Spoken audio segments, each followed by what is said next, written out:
Antes de empezar también debo mostrar mi sincera gratitud, principalmente al Señor por la vida y también a todos los organizadores, responsables de este foro, por invitarme, y a todos ustedes por la presencia. Bueno, quien me conoce sabe que soy cristiano católico caldeo, a mucha honra. Nací en la antigua región de Mesopotamia, el actual Irak. Es la tierra de los verdaderos profetas. Nací en la antigua ciudad de Nínive, en el norte de Irak, la ciudad del profeta Jonás, en un pueblo se llama Tel-Eskef. Este pueblo está en las llanuras de Nínive. Este pueblo fue arrasado por el grupo terrorista Daesh, matando casi 70 personas de mi propia familia, mi clan. Este pueblo Tel-Eskef está cerca de otro pueblo, se llama Alcós. Es el pueblo del profeta Nahum. Si abréis la Biblia, en el libro del profeta Nahum, en el primer versículo dice: soy Nahum el Alcosita. Y Nahum es un profeta judío, vivió 500 años antes de Cristo, en este pueblo, el que se llama Alcós. Criado, educado y crecido en el seno de una familia cristiana católica caldea en Basora, en el sur de Irak, cerca de la ciudad de Ur de los caldeos, la ciudad de Abraham, el padre de todos los profetas. Llevo casi 20 años predicando, haciendo el apostolado en toda Europa y España, dando a conocer quién somos, quién son los cristianos orientales, hablando del verdadero genocidio que están sufriendo, que hemos sufrido y están sufriendo nuestros hermanos cristianos orientales en los países de mayoría árabe musulmán. En Europa en general, y España en particular, los cristianos orientales somos desconocidos. La gran mayoría no conocen quién son los cristianos orientales. Yo recuerdo hace más que 20 años, cuando recién llegado a España como exiliado político, estuve preocupado y ocupado por por convalidar mis títulos, buscar mi vida, buscar un trabajo. Pues me encontraba con catedráticos, profesores, historiadores españoles e incluso algunos teólogos, sacerdotes, y cuando le decía que soy cristiano católico caldeo, ¿y eso qué es? No sabían qué es un cristiano caldeo. Algunos me presentaban como un bicho raro. Una secta judía se ha convertido al cristianismo, otros decían que soy árabe musulmán, convertido al cristianismo, y no sabían qué decir. Y yo la verdad que me extrañaba, digo, ¿cómo han estudiado eso? ¿Dónde han estudiado? ¿Dónde han estudiado la historia? ¿Dónde han estudiado la teología? Si no saben quién son las iglesias orientales. No solamente eso, hasta hoy día, aquí en España, y mis colegas, mis amigos, profesores en la universidad, cuando hablan del Oriente Medio, el Oriente Próximo, hablan como en el mundo árabe musulmán. Señores, este no es un mundo árabe musulmán, es un mundo bíblico, es un mundo judío cristiano. Todo el Oriente Medio está en la Biblia, está en el Antiguo Testamento. Los musulmanes vieron mucho más tardío.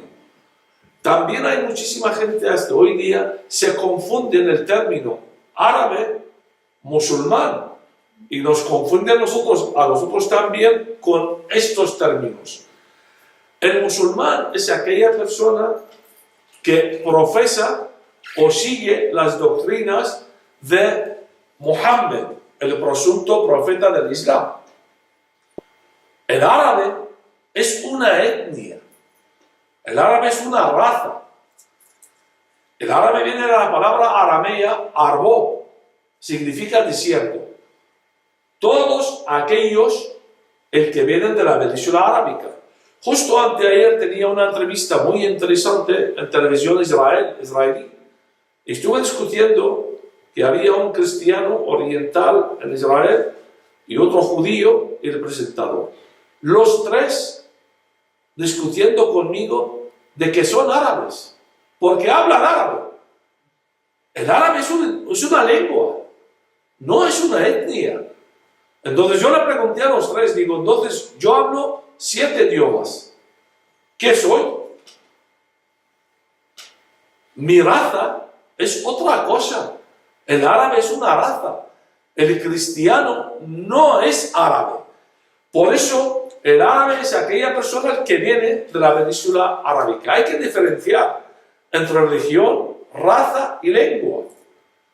No tiene nada que ver con esto. Por lo tanto, no todos los árabes son musulmanes.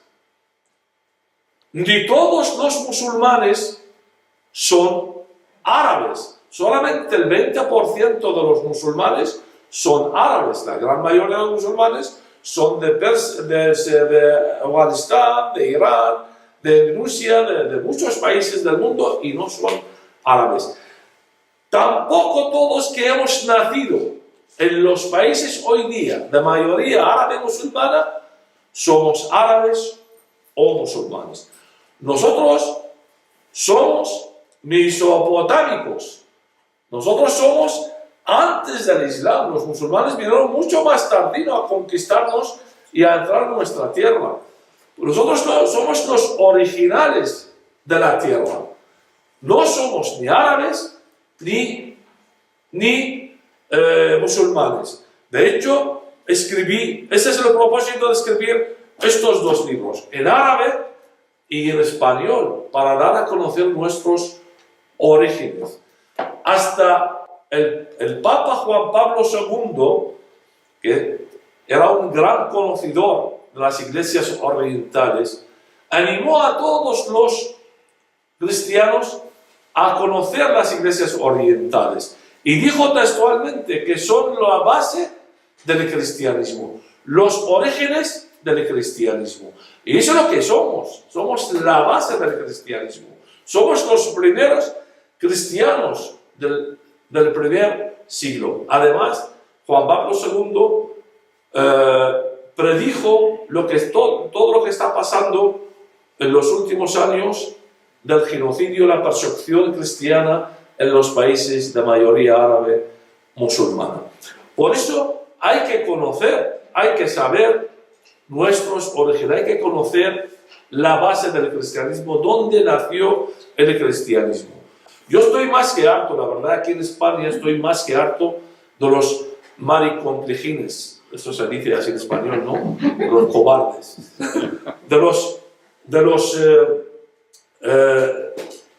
los buenistas, los periodistas, el que saben todo, los presuntos especialistas que hoy día pegas el pie en el suelo y salen miles de especialistas y entendidos en el Islam, en el yihadismo islámico, en los árabes, en el mundo árabe musulmán, en las iglesias orientales, dando informaciones incorrectas, confundiendo a la gente. No tienen el valor de decir la verdad.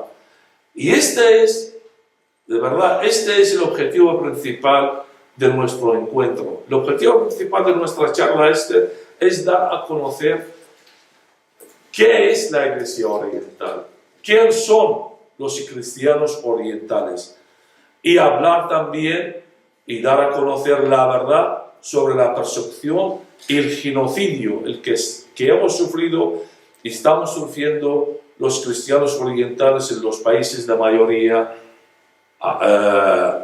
árabe musulmana. Pero antes de eso, antes de conocer todo eso, debemos de saber por qué vino el Señor a la tierra. ¿Por qué vino Jesús a la tierra?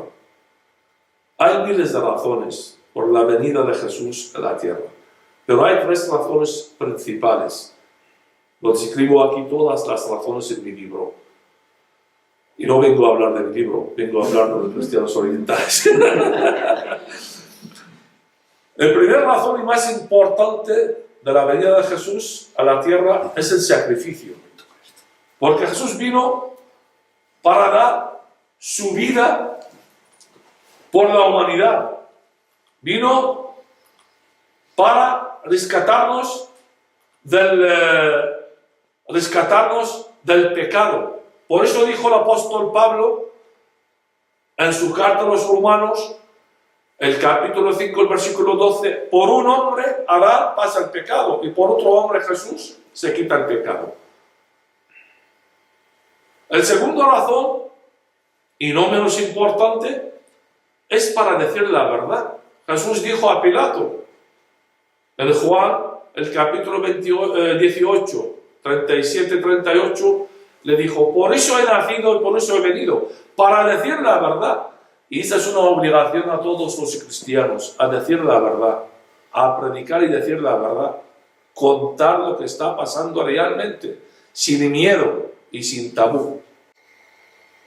Y la tercera razón, y muy importante también, es predicar el nombre, santificar el nombre de Dios y predicar las palabras del Señor. Y bautizando en el nombre del Señor. Eso es lo que dijo Jesús en Mateo 28, 19, 20. Dice, váyanse enseñando y bautizando en el nombre del Padre, el Hijo, el Espíritu Santo. Y así fue. Así fue. Después de Jesús, los apóstoles de Jesús se fueron a toda la tierra predicando las palabras del Señor de Jesús. Santo Tomás pasó por Mesopotamia, dejó ahí sus discípulos para predicar el reino de Dios.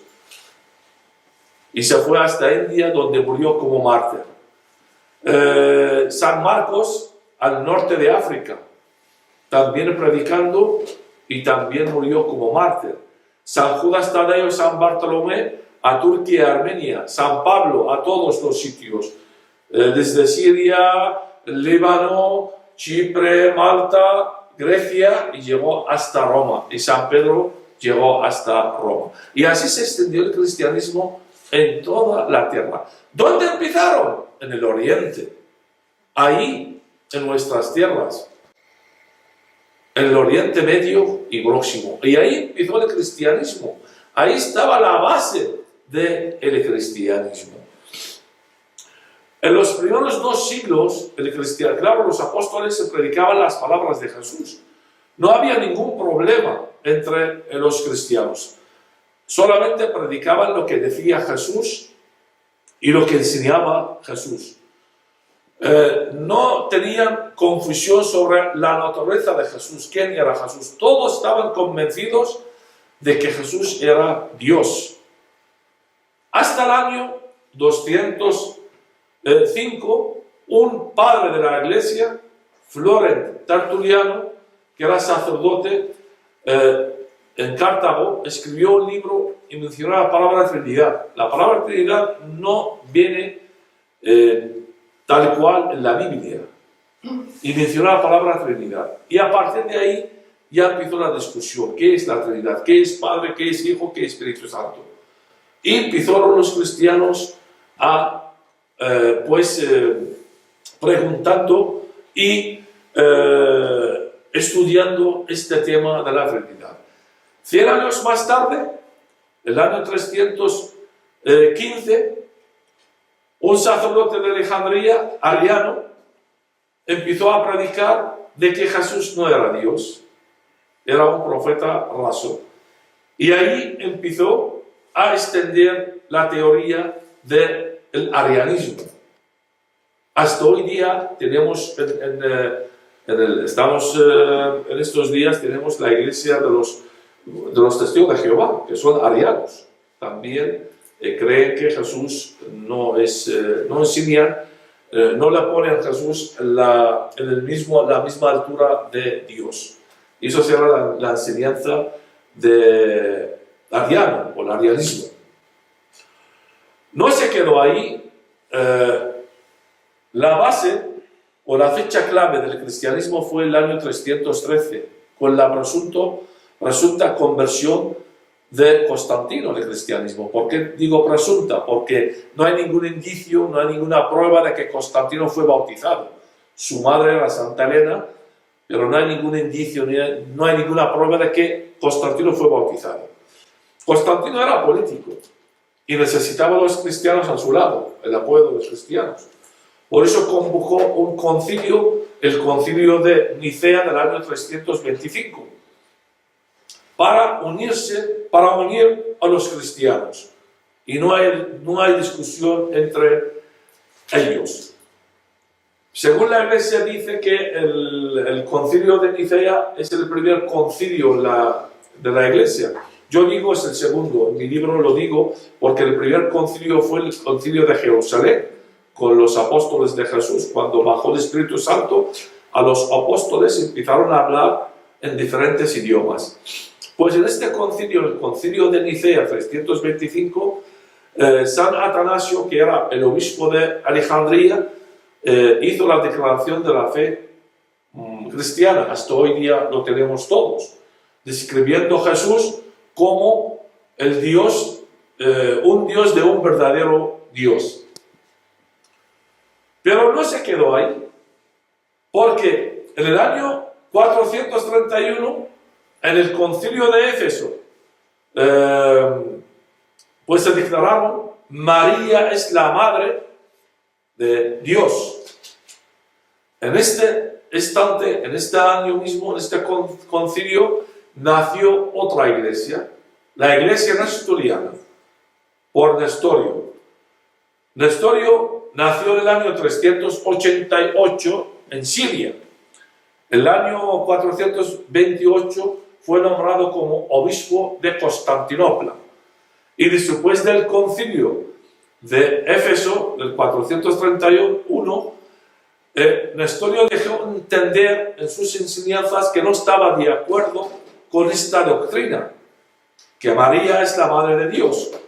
Y él predicaba y decía que Jesús no es de la misma naturaleza de Dios. Claro, sus enseñanzas fueron perseguidas por la Iglesia, pero sus enseñanzas también al mismo tiempo fueron extendidas en Mesopotamia. Más tarde, pues el Papa Silvestre en aquel tiempo expulsó Nestorio de la Iglesia, le mandó a Libia, en el norte de África, donde murió en el año 440. Pero las enseñanzas nestorianas se extendieron en Mesopotamia. Y ahí en Mesopotamia había varias enseñanzas. Las enseñanzas de la Iglesia Católica, de la Iglesia que decían que Jesús era la misma naturaleza de Dios, y la otra enseñanza ariana o nestoriana que describían esta enseñanza y decían que Jesús no era la misma altura de Dios. No se quedó ahí. En el año 440, un monje en Alejandría, se llama Eutíquis, empezó a enseñar las enseñanzas del monofisismo o la Iglesia Ortodoxa, describiendo a Jesús como Dios, Dios en la tierra, Dios en el cielo, Dios siempre. Pero la fecha clave de la Iglesia Católica fue en el concilio de Calcedonia del año 451, con el gran Papa León I. León I tomó la decisión y dijo: aquí hay que fundar una iglesia única, universal, describiendo a Jesús como tiene dos naturalezas, la divina y la humana, y van los dos paralelos. Y esta es nuestra enseñanza de la Iglesia. Y declaró, León I declaró en aquel tiempo que tanto el arianismo, el nestorianismo y el monofisismo como herejes de la Iglesia, y tienen que ser perseguidas. Y se declaró como esta enseñanza es la enseñanza real y verdadera de la Iglesia. Y eso es lo que tenemos nosotros hoy día. A partir de ahí, del siglo V, se formaron en el Oriente 6 iglesias orientales bajo 5 patriarcas principales: la iglesia caldea, la iglesia asiria, la iglesia malquita, la iglesia armenia, la iglesia maronita y la iglesia copta, bajo 5 patriarcas principales: la patriarca de Alejandría, la patriarca de Jerusalén, la patriarca de Antioquía, la patriarca de Constantinopla, y por encima de ellos la patriarca de Roma, y el patriarca de Roma es el Papa hasta hoy día. Y a partir del 1830 se añadió otra patriarca, nuestra patriarca, la patriarca de Babilonia, que esta es una patriarca caldea. Ahora bien, ¿qué son estas iglesias? La iglesia caldea, asiria, todas esas iglesias, ¿quién son? La iglesia caldea y asiria son iglesias principalmente en Irak, en Mesopotamia. En Irak, en la actualidad, es un país multicultural, multiétnico y multireligioso. En Irak hay casi 30 millones de habitantes. La gran mayoría son musulmanes, el 95% son musulmanes, el 60% son chiíes y el 35% son sunís. Es lo que vamos a hablar de ello en otra ocasión. Y ahora no hay cifras exactas en Irak de los cristianos, pero antes, en la época de Saddam Hussein, había casi 2 millones de cristianos en Irak. Hoy día son muchísimo menos. No hay cifra exacta de los cristianos. También hay otras minorías como el Sabia o los mandeos, que son seguidores de Juan el Bautista, que nos llaman a nosotros, los cristianos, primos. Como Juan el Bautista es el primo de Jesús, nosotros somos sus primos. Y hay también, o había, pocos judíos en Irak. También a partir del año 67, los judíos casi todos se fueron a Israel, y ahora quedan muy pocos, 2 o 3 familias, yo las conozco, pero están escondidos ahí y viven junto con los cristianos, escondidos y haciendo sus prácticas judías. El cristianismo ahí empezó en Irak desde el primer siglo, con las predicaciones de Santo Tomás. Nosotros somos frutos de las predicaciones de Santo Tomás y sus apóstoles. Santo Tomás pasó por Mesopotamia para dirigirse a India, donde murió como mártir. En Mesopotamia, en Irak, el actual Irak, dejó 2 de sus discípulos, Adai y Marí. Adai y Marí eran de origen judío, hablaban el hebreo. Enseguida empezaron a predicar el cristianismo en los nativos de Mesopotamia, que eran en aquel tiempo tribus o comunidades judías. Si os acordáis y volvemos a la historia judía, tenemos una charla sobre ello. Los judíos fueron cautivos, fueron llevados a Mesopotamia como cautivos en el año 586 a.C. por Nabucodonosor, que conquistó Jerusalén y llevó a todos los judíos a Mesopotamia. Y yo digo en mi libro, pues lo más lógico, que los apóstoles o los apóstoles de Jesús, que hablaban hebreo, que eran predicando a los judíos de Mesopotamia. Y de ahí formaron comunidades cristianas del primer siglo en Mesopotamia. Empezaron pues a practicar el cristianismo desde el primer siglo. bajo el dominio de los persas. El imperio persa en aquel tiempo dominaba toda Mesopotamia.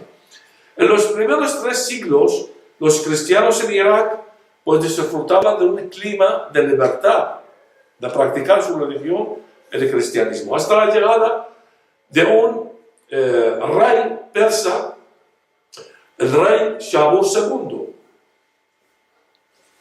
Shabur II gobernó entre los años 309 hasta el año 379. Alguien dice, gobernó mucho. Sí, porque llegó al poder con 7 años. Este rey empezó muy joven a perseguir a los cristianos. Obligó a los cristianos a pagar tributos. Y cada vez subía los tributos. Hasta que llegó un momento, empezó a obligar a los obispos mismos a cobrar los tributos de los cristianos.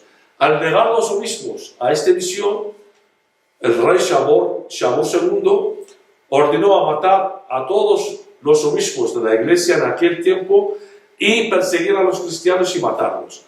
Se dice, en la época de Shabur II, mató entre 100.000 a 200.000 cristianos. En aquel tiempo eran muchísimos.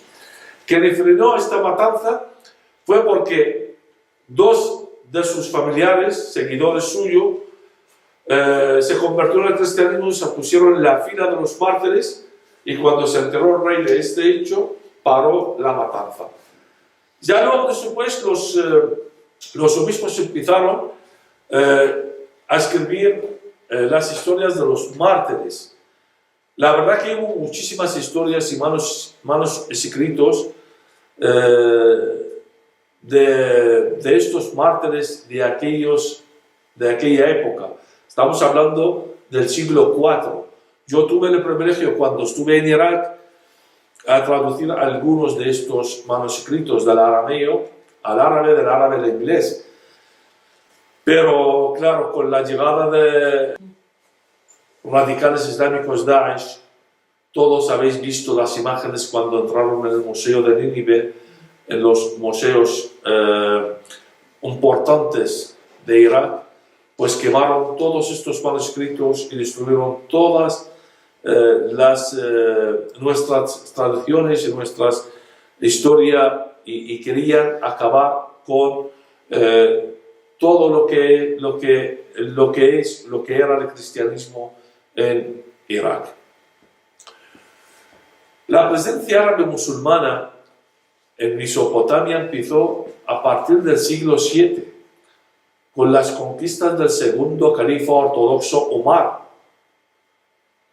a Irak, Mesopotamia, en el año 637, Damasco 638, Jerusalén 640, Egipto 641, y de ahí empezaron a conquistar todo el norte de África y llegaron hasta la península ibérica el año 711, y Persia o Irán 642, y de ahí se extendió el Islam en toda Mesopotamia y el norte de África. Por el filo de la espada, obligando a la gente, los judíos y cristianos que había ahí en estas tierras, a convertir al Islam.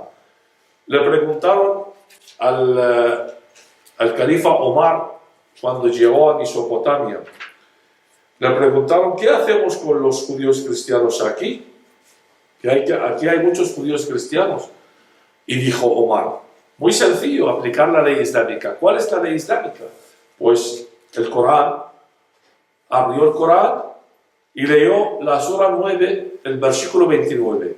Y dice textualmente: combatid, hacer el jihad contra quienes, habiendo recibido la escritura, que son los judíos y cristianos, no creen en Dios ni en el último día, ni prohíben lo que Dios y su enviado ha prohibido, ni practican la religión verdadera, que es el Islam,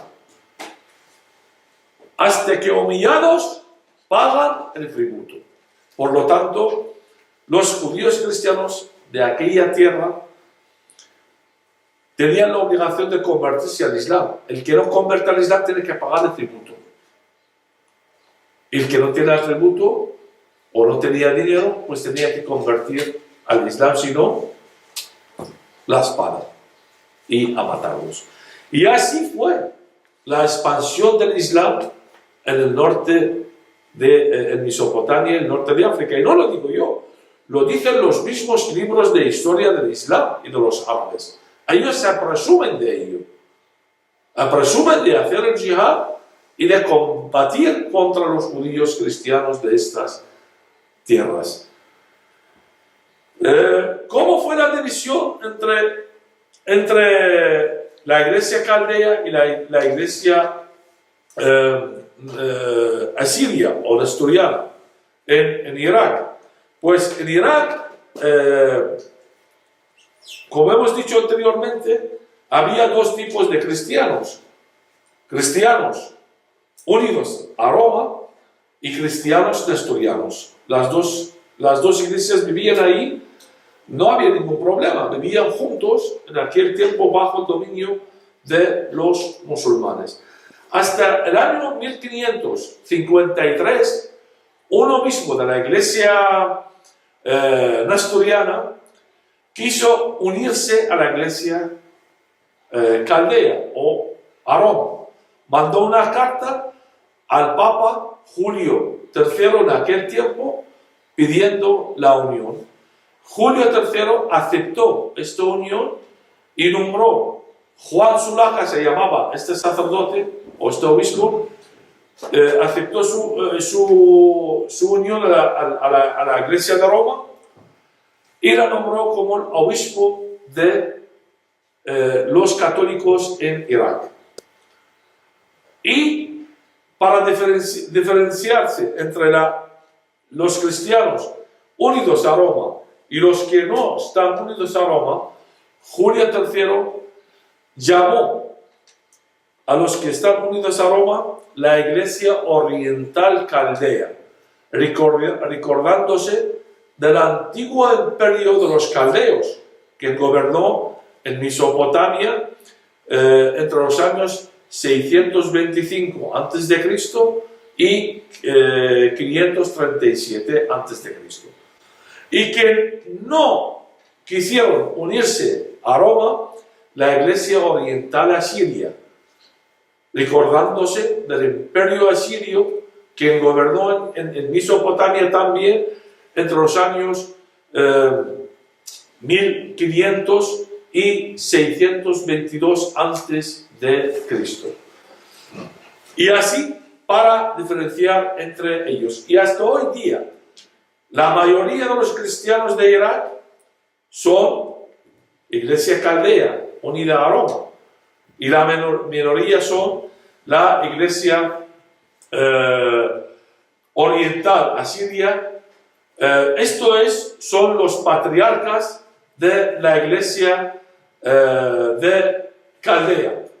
A partir del 1830, el Papa Pío VIII pues nombró el obispo de la Iglesia Oriental Caldea como patriarca, la patriarca de Babilonia. Y este es el actual patriarca nuestro, Luis Rafael Sacco. Fue nombrado patriarca de Babilonia, es cardenal también, asesor del Papa, es muy buen hombre, muy conocedor del mundo árabe musulmán porque es doctor de estudios árabes islámicos. Yo estudié con él también, lo conozco muy bien, es de mi pueblo.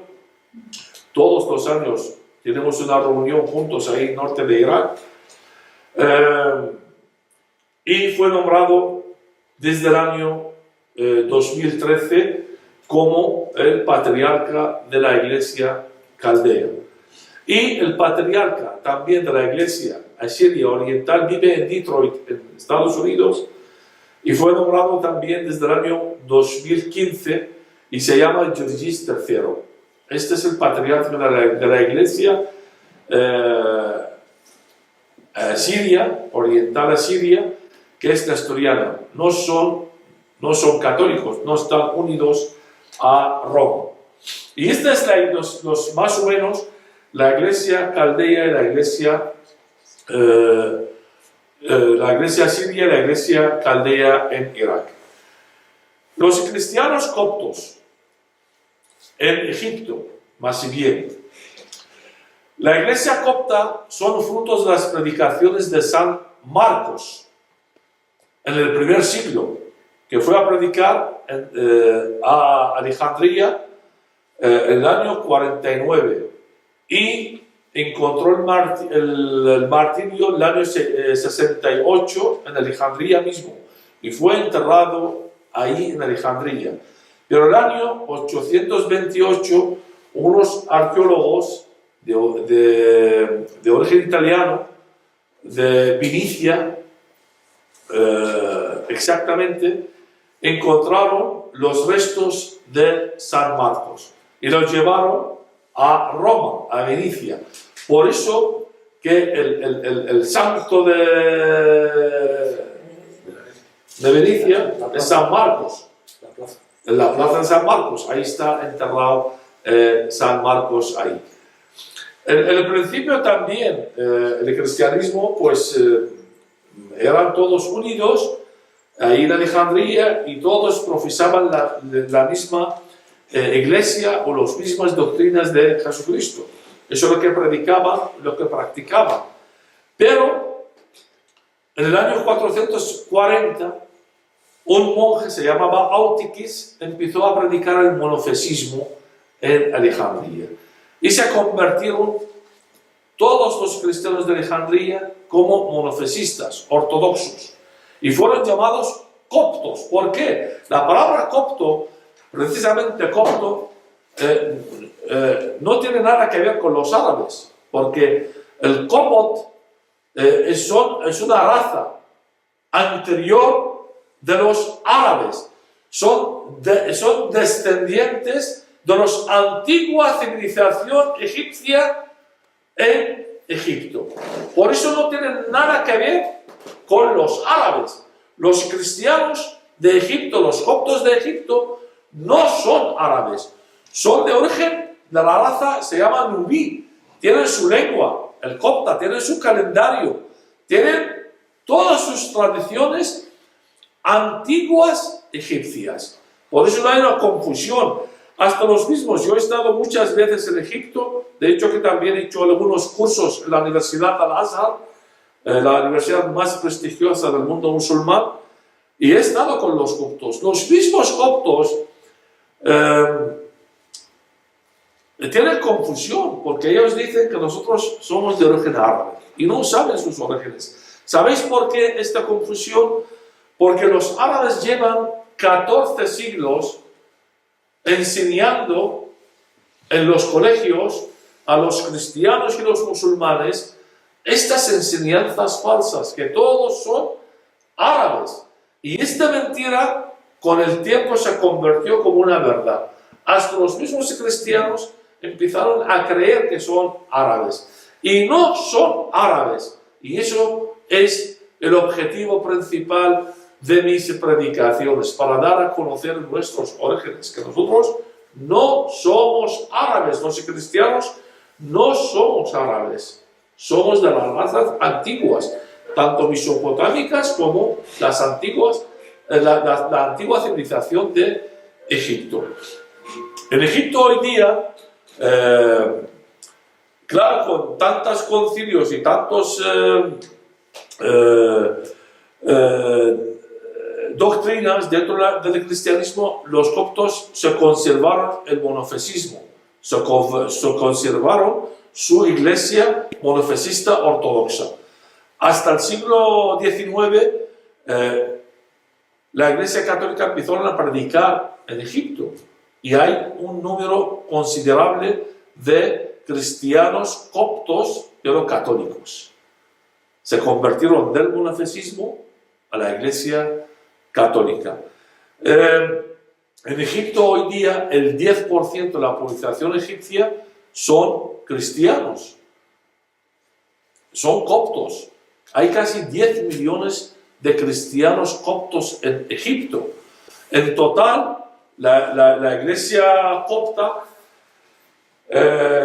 son casi 65 millones de coptos en el mundo.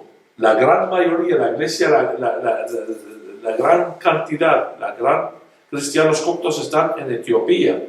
Hay casi 50 millones de coptos en Etiopía. También en Sudán hay casi 2 millones de coptos. Y como he dicho anteriormente, también en Egipto hay 10 millones y hay también cristianos coptos en otras partes del mundo. En total son 65 millones de cristianos coptos en el mundo. Ellos tienen su papa particular. Ellos cuentan, nosotros por ejemplo, los católicos, el cemento de nuestra iglesia es Pedro.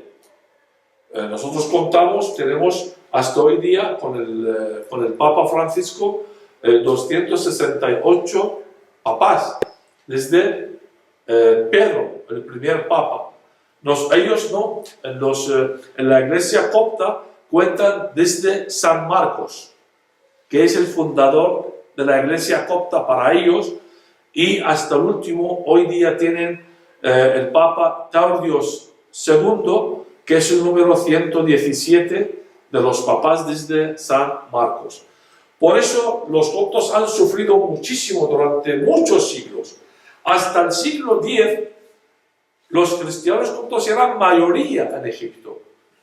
Pero con la llegada del imperio fatimí y precisamente con el califa al-Hakam, gobernó entre los años 996 y 1027 en Egipto. Este empezó a perseguir a todos los cristianos, obligando a los cristianos a convertir al Islam.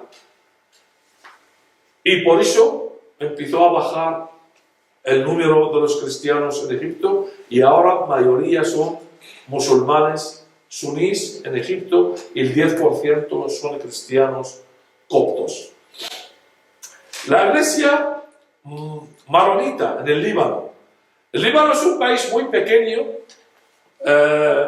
Desde que ha tenido la independencia, el año 1931, era la mayoría cristiana en el Líbano, maronitas. De hecho, la constitución libanesa consiste en que el presidente, hasta hoy día, el presidente del país tiene que ser maronita, el primer ministro musulmán suní y el presidente del parlamento musulmán chií, porque son las tres ramas mayoría en el país. Empezó el cristianismo en el Líbano con el apóstol Pablo. Predicó ahí y pasó por ahí y dejó ahí algunos apóstoles en el primer siglo, y ahí se extendió el cristianismo con comunidades cristianas. Pero en el año 400, un monje se llamaba Marrón, y la verdad que llevó un marrón. Este monje estaba harto de tantas divisiones y tantas discusiones dentro del cristianismo. Y este monje dijo: yo paso de toda esta discusión. Cogió la Biblia y subió a una montaña en el norte del Líbano. Se construyó una ermita y dijo: yo aplico las palabras de Jesús. Paso de todas estas discusiones. Por eso el marrón tuvo un marrón, porque él no pensaba que muchísima gente le van a seguir. Y casi todos los cristianos siguieron Marrón, el monje Marrón. Y por eso fueron llamados cristianos maronitas.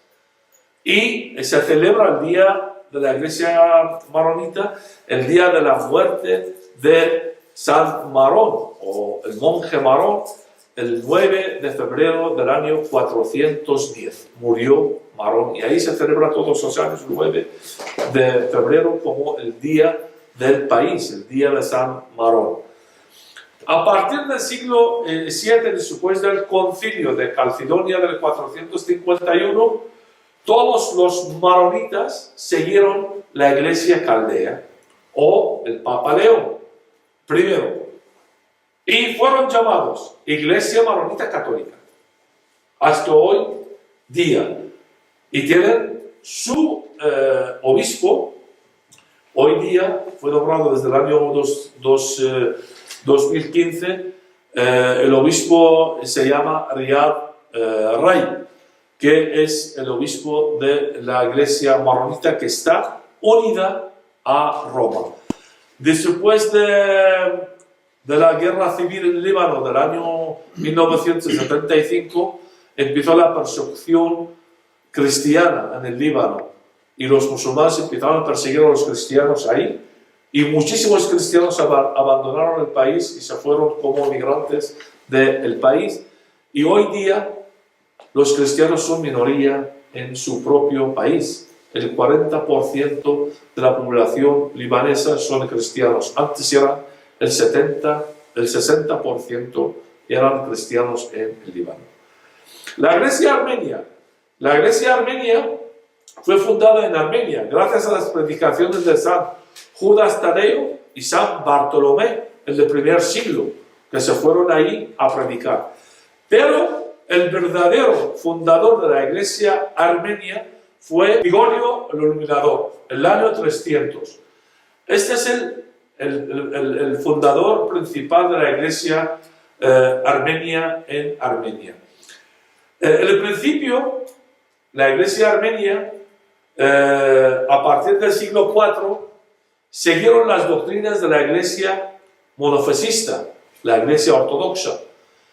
Pero a partir del año 1740, el obispo de los cristianos en Armenia se llama Ebrahim Potros o Abraham Pedro, para los amigos, pidió la unión con la iglesia de Roma, con los católicos, y fue nombrado como el patriarca de la iglesia armenia. Y a partir de esta fecha, todos los obispos de la iglesia armenia llevan el nombre de Pedro. Por ejemplo, el actual obispo de la iglesia armenia se llama Narcis Pedro VIII. Es el obispo de ellos, fue nombrado también a partir del año 2014 como obispo de la iglesia armenia. La iglesia armenia sufrió muchísimas persecuciones a lo largo de la historia. La gran persecución fue durante la Primera Guerra Mundial, donde el genocidio armenio en Armenia, pues ahí fue la persecución, la gran persecución de la iglesia armenia, que los musulmanes mataron casi 3 millones de cristianos armenios, entre ellos 500.000 caldeos y asirios, también en el norte de Irak, con los armenios. Y fue la gran matanza en la historia. Todo el mundo habla de las matanzas de los judíos, pero esta matanza fue muchísimo más gorda. Hasta hoy día los turcos no quieren reconocer este genocidio. Nosotros hemos pedido muchísimas veces que de la ONU, de la Unión Europea, que obligan a Turquía a reconocer este genocidio, pero Turquía hasta hoy día no quiere reconocer este genocidio, niegan conocer este genocidio. Tenemos también la iglesia melquita. La iglesia melquita viene su nombre de Melca. Melca significa rey en arameo, o Melk en árabe también, rey. ¿Por qué se llama así esta iglesia? Porque después del concilio de Calcedonia del año 451, cuando León I declaró que la iglesia monofisita y las iglesias nestoriana y la iglesia ariana, que son herejes, estas 3 iglesias empezaron a llamar León I como rey, y los seguidores de León I como seguidores del rey. Y todos los que siguen la Iglesia Católica o León I, el Papa León I, son seguidores del rey. Y de ahí vienen los melquitas. Todos aquellos cristianos que siguieron la Iglesia Católica o la Patriarca de Roma fueron llamados melquitas. Estos, hay algunos de ellos volvieron otra vez a ser monofesistas. Por eso hay melquitas monofesistas y hay melquitas también católicos. La gran mayoría de ellos viven en Siria y en Israel. Tienen también, la Iglesia Católica tiene su patriarca. Su patriarca se llama George Lahan II, que es un señor muy mayor, ahora ya tiene casi 86 años, pero es un señor, tiene una mentalidad, tiene una capacidad, es un gran teólogo y gran conocedor también del mundo oriental. Vino aquí a España hace 4 años con la persecución cristiana y con la guerra de Siria e Irak. Vino aquí a dar una charla, y dio una charla aquí por la ayuda a Iglesia Necesitada en Goya, en la Basílica. Y la verdad que estuve yo con él también y uno se disfruta un montón hablando con él y aprendiendo de él. Y yo lo conozco personalmente porque voy siempre también a Siria y he encontrado con él en varias ocasiones. Y dijo textualmente, dijo, si sigue así la persecución musulmana a los cristianos en el Oriente, terminan acabando con el cristianismo en el Oriente. Y hay que tener mucho cuidado. Dijo una frase que yo la tengo hace 30 años en mi libro. Dijo, no os creéis, en Occidente no os creéis que estáis lejos, que el Islam está dentro y lo que nos está pasando a nosotros ahí, en nuestras tierras, os va a pasar en el futuro en vuestras tierras, porque lo tenéis el Islam ahí dentro. Por eso, hablando de la libertad religiosa en el mundo de mayoría árabe musulmana, siempre viene a la cabeza la ONU. La libertad religiosa está normalizada por la ONU desde el año 1948, en sus artículos 2 y 18, y dice textualmente, toda persona es libre de profesar la religión el que quiera, e incluso a no creer en Dios, sin ser perseguido o obligado a cambiar su religión. Claro, todos los países miembros de la ONU tienen la obligación de firmar este decreto y aplicarlo, entre ellos los países árabes islámicos. Ahora bien, la pregunta es, ¿hay libertad religiosa en los países árabes islámicos? Con todo lo que he visto yo, con todo lo que he vivido yo y mi familia, y conozco todos los países de mayoría árabe musulmana, os puedo asegurar que no. El Islam mismo, hay libertad religiosa. Con todo lo que he estudiado yo del Islam, con todo lo que conozco yo del Islam, el Islam mismo no hay libertad religiosa tampoco. El Islam no es una religión, el Islam es un movimiento social político. Es una confusión decir que el Islam es una religión. El Islam es un movimiento social político, vale para su época y el lugar donde nació, en la península arábica y en el siglo VII. En todos los países occidentales, los inmigrantes musulmanes tienen toda la libertad de profesar su religión y practicarlo. Tienen la libertad de hacer mezquitas, de rezar 5 veces al día, hacer el ayuno, celebrar sus ceremonias. Y a mí me parece muy bien, porque esa es la democracia y la libertad, lo que nosotros lo entendemos. Al mismo modo, los cristianos tienen que entender o tienen que dar la misma libertad a las minorías cristianas que viven con ellos en sus países de mayoría. Además, nosotros no somos inmigrantes, nosotros somos los originales del país, como se expliqué anteriormente. Ellos vinieron a conquistarnos, nosotros estuvimos ahí antes que ellos. Pero, lamentablemente, en todos estos países no hay libertad religiosa. Por ejemplo, en Irán, en la época antes del Shah,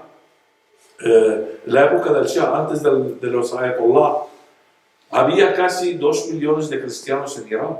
Hoy día no llegan a 50.000 cristianos en Irán. ¿Sabéis cuándo llegó el Khomeini en el año 1979 a Irán?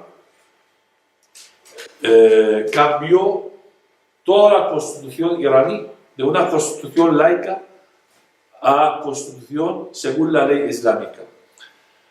Y prohibió a cualquier cristiano a practicar su religión en Irán. Por eso los cristianos tuvieron que escapar y salir del país. No solamente eso, en Irán está prohibido a cualquier musulmán estudiar la religión cristiana o a convertir al cristianismo, ya la condena es a muerte. Por eso en Irán hay casi 10.000 personas en los cárceles de Irán por ser cristianos. Y nadie habla de ello. En el año 1993, el régimen de los Ayatollah llamó a los obispos de las iglesias orientales en Irán para firmar un decreto a no permitir a ningún musulmán a convertir al cristianismo. Al negar los obispos a firmar este decreto, pues mataron como una muestra un obispo que se llama el obispo Haid. Le mataron en el año 1993. Este es un sacerdote, fue condenado a muerte en Irán por predicar el cristianismo en Irán. Este es en Egipto. Y hay muchísimas experiencias que yo lo conozco personalmente en Irán. Yo conozco muchísimos matrimonios que tuvieron que escapar del país. Yo conozco una chica cristiana que fue violada 14 veces en los cárceles de Irán por los mismos religiosos de los cárceles, y se escapó de la cárcel. Está ahora en Irán, está totalmente desequilibrada, no sabe dónde vive y cómo vive, está con mucho miedo, hasta su marido no puede tocarla. Cuando quiere su marido tocarla, pues la tiene un rechazo, no puede ver ni tocar ningún hombre. Ahí te voy a hacer una pregunta. Como llevamos una hora, supongo que me agradeceréis que quite poco tiempo de la presentación de Rad, entre otras cosas, porque es mucho más interesante lo que él comenta que el tiempo que yo le quito. Pero hay una anécdota que sí que me gustaría compartir con vosotros mientras hacemos un poco de agua, ¿no? O sea, él ha recibido 2 tiros, por ser católico, ha de alguna manera defendido su fe en una tierra muy hostil, pero una tierra que realmente pertenecía a los cristianos. Como ha dicho varias veces en su exposición, primero estábamos nosotros y posteriormente la religión o esa forma de Estado que es el islamismo fue invadiendo a espada. Entonces reivindica, y eso es bueno que nosotros lo compartamos, reivindica su origen cristiano. Primero cristiano, y luego lo que posteriormente vinieron, y como no convencían, pues vencían con la espada. Tuvo una anécdota importante incluso con Saddam Hussein, que prácticamente le puso la pistola en la cabeza y porque Dios quiso, no le pegó un tiro, por discutir un aspecto importante relacionado con la historia que el otro patinó muchísimo. Entonces, bueno, su carácter crítico lo vemos, lo compartimos y lo agradecemos. Tiene para muchísimas más historias, anécdotas y desarrollo. Pero como ya hemos llegado a una hora y vamos a pasar antes del capítulo de preguntas, te vimos al principio y yo le quería recordar un poco ahora, si nos puedes dar unos esbozos de la percepción, la visión y de alguna forma cómo se ve a la mujer desde la perspectiva del mundo islámico. Bueno, necesita una charla entera sobre la mujer y aparte tenemos una charla sobre la mujer en el Islam o en el mundo de mayoría árabe musulmán, según las teorías del Corán y como la Sunna también, los dichos y hechos y actos de Muhammad. Si tú preguntas a cualquier musulmán, mujer, hombre, iraquí, iraní, marroquí, te dice la mujer está muy bien vista y muy considerada en el Islam. Pues no es así, porque la mujer está muy discriminada en el Islam y hay muchísimos versos y versículos que entran en el Corán. Yo voy a contar unos de los dichos de Muhammad que dice del Islam. El dicho número está en la Sunna, aquí. Esta es la Sunna, son dichos, hechos y actos de Muhammad recogidos en muchos libros, pero estos son unos de ellos. Este es un tomo, porque hay 7.000, en este libro hay 7.593 dicho, hecho y acto de Muhammad. Por eso en el Islam, por eso cuando yo digo para hablar del Islam, no es una tontería, o sea, no es a leer un libro de cualquier persona y decir, ya está, yo soy experto en el Islam. Hay que estudiar mucho, hay que investigar mucho, hay que leer libros antiguos del Islam, escritos en árabe antiguo, en árabe clásico, el árabe moderno, porque el árabe no es uno, el árabe hay muchos dialectos dentro del árabe. Y la lectura del Corán, como los dichos, tampoco es lectura fácil de entender si uno no ha estudiado ni ha estudiado filología árabe, estudios árabes islámicos. Por eso, cuando yo digo, además de ser cristiano católico caldeo, la cultura árabe islámica es parte de mi cultura porque yo he nacido ahí y he criado con ellos. Aparte de mis estudios superiores, doctor en filología árabe, estudios árabes islámicos, también doctor y doctor en ciencias religiosas. De hecho, sé lo que digo, no digo por decir. Y llevo casi 40 años estudiando la religión en general y el Islam en particular. Hay un dicho, el dicho número 511, del 511 al 514. Por eso tengo todo el Corán en la cabeza, los dichos, la Biblia, por tanto, estudiar la religión. Por eso, para hablar hay que hablar con fundamento, no decir tonterías. Entonces este dicho está aquí, no lo digo yo. Dice textualmente Muhammad, hay 3 hechos que la oración de un hombre no es válida. No sé si sabéis, los musulmanes hacen 5 oraciones al día, pero antes de hacer la oración hay un ritual, tiene que purificarse, tiene que lavar la mano, la cabeza, los pies y todo eso, y luego hacer la oración. Pues si este hombre ha hecho toda esta purificación y le toca un burro o un perro o la mujer, pues la oración es inválida. ¿Por qué? Porque la mujer es impura en el Islam. Y le dijeron a Muhammad, ¿por qué es impura? Fijaos qué majo era. Dije, porque la mujer tiene la regla y por eso es sucia, es impura. Como que su madre no tenía, o sus primas, no sé si tenía, no dice nada la historia de que... Este es una de las cosas que dice sobre la mujer. Y hay muchísimas cosas. Tenemos una conferencia muy larga. Vamos a hablar del matrimonio, vamos a hablar de la violación, de pegar a la mujer. Todo viene en el Corán. Pero es muy larga el asunto de la mujer. Si tienes alguna pregunta. Ahora, porque nos llama un poco la atención cómo determinadas organizaciones intentan defender a la mujer, pero cuando se mete en el mundo islámico desaparece todo. Vamos a... Pero este asunto de defender el Islam y defender este no es asunto de ahora, es de siempre. Mira, esta gente, los buenistas, no dicen nada de la persecución cristiana en Irak, en Siria. Miles de personas han muerto ahí, miles de personas, y delante de mis ojos. O sea, yo he vivido esto, aparte a mí querían matarme también. Nadie dice nada de eso, pero cuando un musulmán o algo ahí, pues hablas de la verdad. A mí me llaman de todo, de islamófobo, desde islamófobo hasta de la extrema derecha.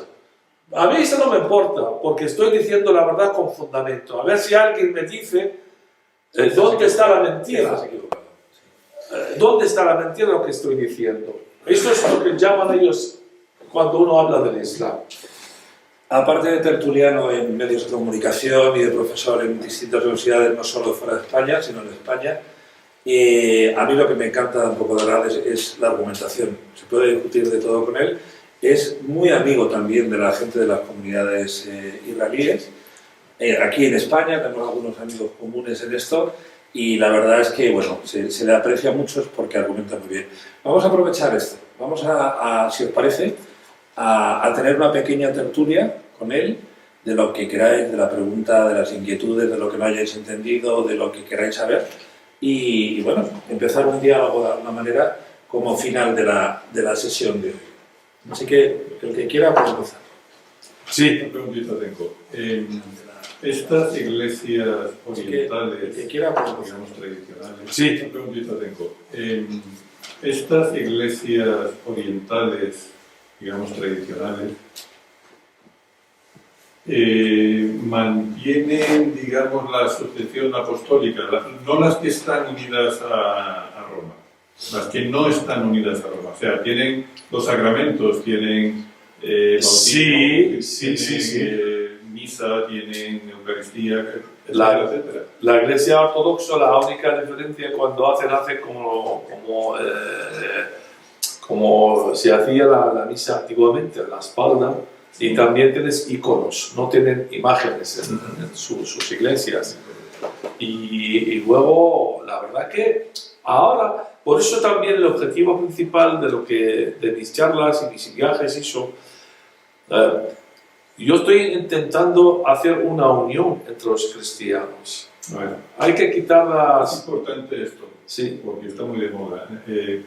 Hay más de 6.000 iglesias que se llaman cristianas. Sí. ¿Vale? Pero bueno, no, pero algunas son sectas. Por eso, correcto. Entonces, nosotros en nuestra misa diaria, después de la Eucaristía, después de la consagración, pedimos, o el sacerdote, en nombre de todos, pídenos así alegremente. No, claro. Por aquello que compartimos el cuerpo y la sangre, porque estamos separados. Entonces, mi pregunta es, estas iglesias orientales tan antiguas, pues los coptos, que no están integrados en la Iglesia Católica, ¿estos mantienen? Sí, es la única cosa que hay algunas diferencias básicas. Por ejemplo, el sacramento, pues nosotros damos el pan. Sí, bien, pero mantienen los sacramentos. Lo tienen, claro. Ellos creen que, por ejemplo, que en el pan es Cristo. Sí, claro que sí. La liturgia, más o menos, hay algunas diferencias básicas. Por eso que hay que quitar estas diferencias. Lo que nosotros intentamos acercarnos a estas iglesias. Por ejemplo, hay acercamiento en el Oriente, hay este acercamiento. Por ejemplo, yo cuando vivía en Irak, no hay gran diferencia. Fíjate, la iglesia asturiana, por ejemplo, no está unida y es muy diferente de la iglesia católica, totalmente diferente. Pero nosotros vivimos como hermanos, no hay una diferencia. Mi tía, por ejemplo, está casada con un asirio. Ella practica su liturgia y él también la suya. Pero esta unión, esta hermandad, nosotros la queremos aplicar a nivel global, a nivel mundial. Porque, y lo digo claramente, los cristianos, los musulmanes no diferencian entre un ortodoxo, copto, caldeo, asirio. Para ellos todos son cristianos. Por lo tanto, tenemos un enemigo en común, que es el Islam. Lo que quiero decir enemigo, a ver, no se entiende enemigo como lucha. Yo no quiero luchar contra ningún musulmán. A mí los musulmanes querían matarme y mataron mi padre, mataron 70 personas de mi propia familia, pero yo no maté a nadie. Ni voy a matar, ni quiero el mal a nadie, porque yo soy cristiano. El día en que mato a un musulmán, ya no puedo ser un cristiano. El día en que deseo el mal a los musulmanes, ya no soy cristiano. Yo lo que quiero es defenderme, parar este peligro, porque la defensa es legítima.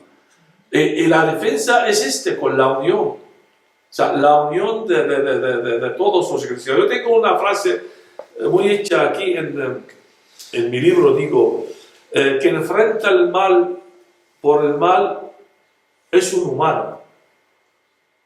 Quien enfrenta el mal con... quien enfrenta el bien con el mal es un Satanás. Pero quien enfrenta el mal con el bien es un cristiano.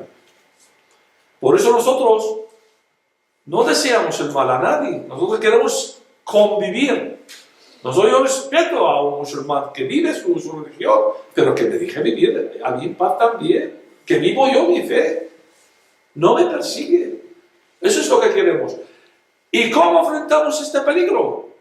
Con la unión. Que tienen que fijar ahí en el Oriente. Porque el Oriente, ¿por qué están unidos? Porque saben que con la unión, pues hay fuerza. Y claro, saben que hay un peligro. Y no hay que esperar aquí en el Occidente para que venga el peligro para unirse. ¿Por qué no unís ahora? ¿Por qué no intentáis arreglar las cosas de la casa? Buena pregunta. Porque siempre cuando se habla del diálogo, pues primero diálogo adentro y arregla las cosas dentro y luego ya vamos a ver. Gracias. Yo soy menos buena que la que tú, porque yo, por ejemplo, en Francia. No te creas, ¿eh? Aquí todos somos buenos. Pero los problemas que tenemos con los marroquíes y los argelinos, y lo que dices tú, que cuando todos los días hay agresiones, todos los días, la televisión lo tapa, pero eso sí, cuando es un marroquí que es perseguido por la policía porque ha violado y tal, se cae, se rompe la cabeza, ya es el fuego en toda Francia. Pero lo que quiero decir es que ya me puse tan harta que digo, yo escogería y no se quedaría con ellos. Entonces, yo creo que es legítimo, si te están atacando, legítima defensa, si mueren o si mueres tú. O sea, esto está reconocido que seas cristiano, ¿no? O sea, si tú estás defendiendo que tienes un cuchillo, tú te puedes defender, ¿no? Claro que sí. Vale, pero mi pregunta era otra. A ver, yo, por ejemplo, siempre... O sea, yo estoy de acuerdo contigo que los musulmanes, o sea, en el Islam, están de perseguir a los no musulmanes. Entonces, mi pregunta es, ¿cómo se hace, por ejemplo, que, ¿cómo se llama el de Siria? Bashar al-Assad. Sí. Por ejemplo, Hassan II cuando vivía en Marruecos y tal, que ellos, o sea, no hicieron persecución tanto a los cristianos. Incluso Hassan II dijo a los franceses que tuvieran mucho cuidado con los marroquíes porque nunca se integrarían en Francia, porque siempre serán ante todo musulmanes. Y que hacemos un gran error intentando integrarles, o sea, entonces digo, ¿cómo estos musulmanes, o hay gobiernos que son laicos, por ejemplo, y qué pasa en Siria? Porque ya de Siria no se habla, por cierto. Bueno, lo que he entendido de su pregunta, porque con la mascarilla tampoco te creas que se te entendió bien. Pero lo que estás hablando, sí. Estás hablando de la geopolítica islámica. Sí. A ver, esto lo vamos a hablar de ello a lo largo de estos cursos que vamos a dar sobre el Islam, pero te voy a adelantar. El Occidente es ignorante totalmente del Islam y el objetivo principal del Islam. Mira, Jesús dijo, Mateo 5:17, no vengo a abolir la ley, vengo a cumplir. El Islam dice, Mahoma dice en el Corán, la Sura 9:33, dice, el Islam está por encima de cualquier otra religión. Por lo tanto, el objetivo principal del Islam es anular todas las religiones. ¿Qué es lo que pasó con el Occidente? El Occidente, como es ignorante del Islam y la tradición musulmana y la falacia de la libertad y la democracia y de todos estos conceptos, por eso digo yo, cuando se quiere uno hablar del Islam, tiene que tener una mentalidad oriental, no mentalidad occidental, porque nosotros hablamos bruscamente. Yo cuando estoy hablando aquí, la gente dice que estás peleando. No, estoy hablando. Hoy estoy un poco cansado, la verdad que un poquito se nota. Pero porque vengo directamente del trabajo y estoy agotado. Pero es que es así. Entonces, el Occidente se equivocó en tres asuntos principales. Esto es lo que vamos a hablar de ello más adelante. Se equivocó en Irán, a quitar el Shah de Irán y traer los Ayatollah, creyendo que va a haber una democracia ahí, no sé qué, y al final la declaración de un Estado islámico en Irán chií. Se equivocó con Saddam Hussein en Irak en el año 2003. Saddam Hussein era un dictador, un tirano. Yo no quiero ni ver en pintura porque a mí me quería matar. Pero con todo eso, Saddam Hussein 1000 veces mejor que lo que hay ahora en Irak. Porque lo que hay ahora es una dictadura religiosa política, es decir, peor que la dictadura laica de Saddam Hussein. Y también se equivocó lo más grave en la llamada primavera árabe. Apoyó la primavera árabe y hizo el cambio en todos los países. En Marruecos, estás hablando de Marruecos. Marruecos, tenemos que dar gracias al rey de Marruecos, porque el rey, si no fuera el rey de Marruecos, que está un poquito manteniendo este laicismo oculto en Marruecos, tenemos ahí un peligro enorme, porque quienes están gobernando el Partido de Desarrollo y Justicia. Es un partido vinculado a los hermanos musulmanes. Es muy peligroso este partido que está gobernando en Marruecos, pero está por encima al rey, y el rey le tiene pocos sujetos. En Jordania igual, también. Fíjate el rey de Jordania cómo es, pero gracias al rey de Jordania también la tienen un poquito los radicales islámicos sujetos. Túnez ha cambiado, ahora es un régimen totalmente religioso. Túnez era un país occidental. Libia, todo lo que era Muammar Gaddafi, de loco, de tonto, y yo lo conozco personalmente, en el año 2008 estuve comiendo su jaima, loco perdido. Hizo un discurso y me dijeron, traduce, me dijo, ¿qué tradujo? ¿Qué voy a traducir? Si está diciendo tonterías. Loco perdido, pero con toda la locura tenía el país seguro, sujeto, laico.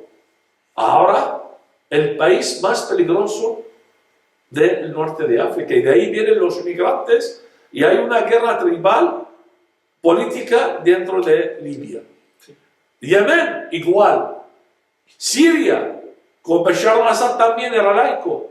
Pero lo que quiero decir, el Occidente está cometiendo muchísimos errores. Hay gobiernos laicos, se ha cambiado los gobiernos laicos por gobiernos religiosos políticos. Eso lo vamos a hablar de ello extendidamente más adelante. ¿Alguna cosilla más que es? ¿Una última pregunta? Sí, yo creo que una cosa. Perdón.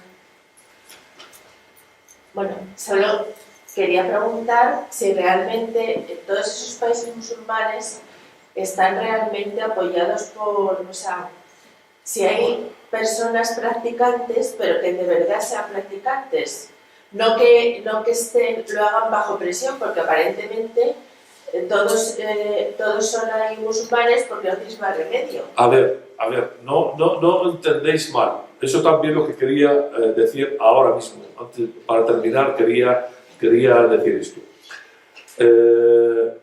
Primero, no quiero dejar de entender de que todos los musulmanes son yihadistas o todos son malos. Porque si 1.600 millones de musulmanes todos son yihadistas y todos son malos, apaga y vámonos, no podemos vivir en este planeta. Ya, pero Hay musulmanes, no hay que entender eso y tampoco tenemos que pensar de eso. Siempre hay gente buena. Hay gente buena a pesar del Islam, no gracias al Islam, porque hay gente que son buena.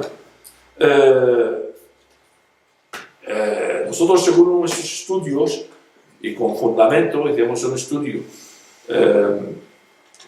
sociológico sobre los musulmanes en el mundo y el año 2010 con la Universidad de San Diego, la Universidad de Chicago también, y dividimos a los musulmanes a 4 tipos de musulmanes. Eso es lo que quería hablar más adelante cuando hablamos del Islam, pero bueno, para no dejar esta idea extendida entre vosotros, que yo quería decir que todos, no.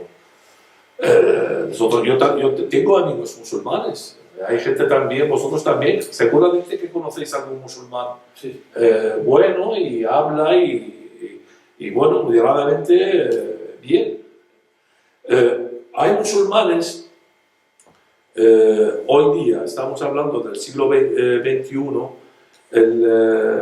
la mayoría de los musulmanes son musulmanes, practican el Islam, casi el 60% de los musulmanes practican el Islam, pero no practican el jihad, no hacen al jihad.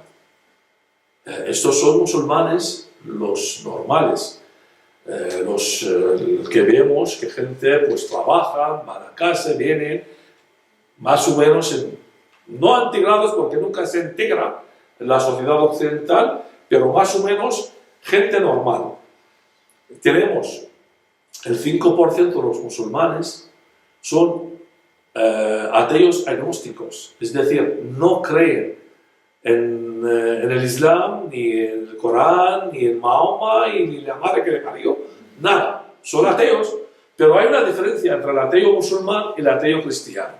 El ateo cristiano, el que vemos estos descerebrados que entran en las iglesias, insultan, se desnudan, no respetan a nadie. El musulmán ateo jamás insulta su religión, ni permite a nadie insultar su tradición, ni su profeta, ni su libro sagrado. Es ateo, pero respeta su tradición y su religión. Y luego tenemos el 10% de los musulmanes son aratos, es decir, algunas veces practican, otras veces no, algunas veces beben el vino, otras veces rezan, van así. Pero tenemos el 20% de los musulmanes, estos sí, son radicales islámicos fanáticos, vinculados a la rama fanática salafista y los wahabitas. Están dispuestos a hacer el jihad y odian a todo el occidente y todo lo que es judío cristiano. Estos son peligrosos y no son pocos. El 20% de 1.600 millones son casi 300, 400 millones de musulmanes. De estos hablamos. Pero no hay que confundir y meter todo en el mismo saco. Aunque no lo conocemos, pero bueno, hay musulmanes también, son gente buena, trabajan y bueno, van y ven a su casa y no hacen daño a nadie.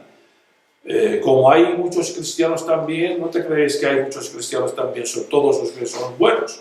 Hay cristianos también, el que quieren confundir, son cobardes, son de todo, hay de todo.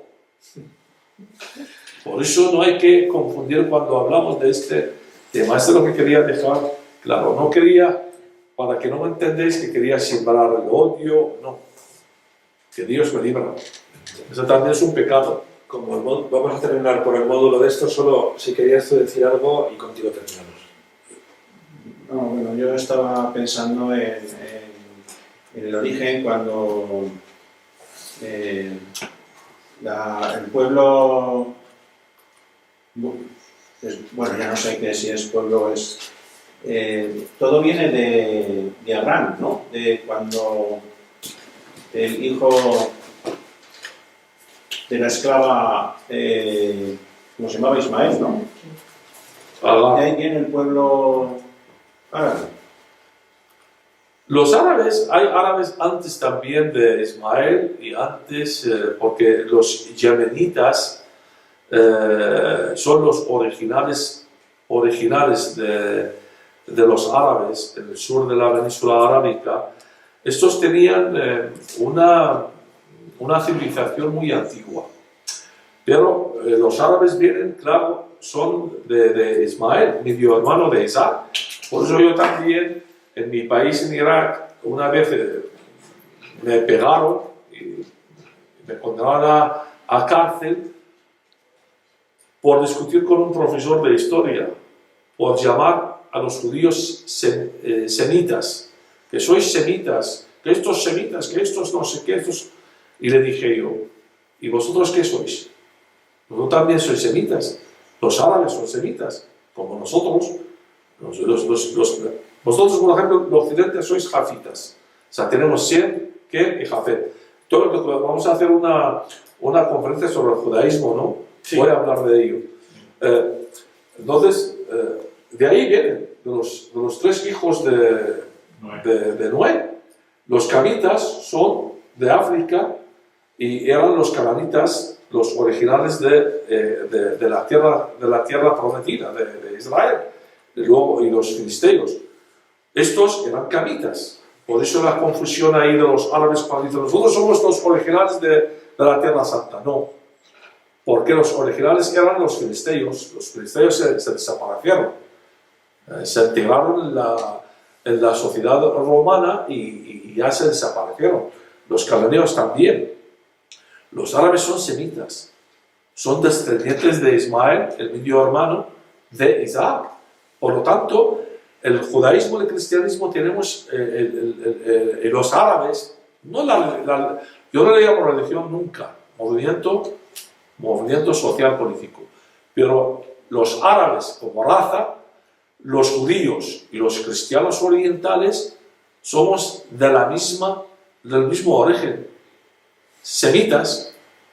La única cosa que nosotros somos de Isaac, los judíos y los cristianos orientales, y los árabes son de Ismael y su esclava Agar. Según la traducción del Corán, en la Sura 21, cuando habla de Agar, no habla de como esclava, porque ellos han cambiado la historia.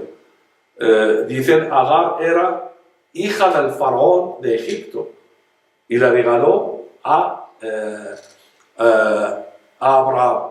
No era esclava. Por eso cambiaron toda la historia. Por eso hay una diferencia. Por eso tengo un libro, Profetas y Profecías. Hago una comparación entre la historia de los profetas en la Biblia y en el Corán.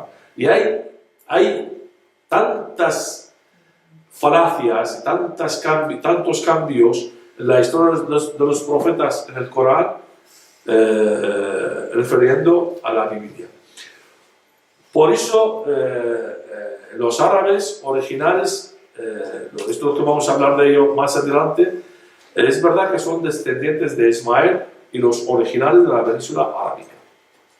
Esto costó una paliza diaria, una multa, una paliza diaria y cárcel en lugar de otro tipo de castigo más severo. Claro. Por decir esto que se está diciendo.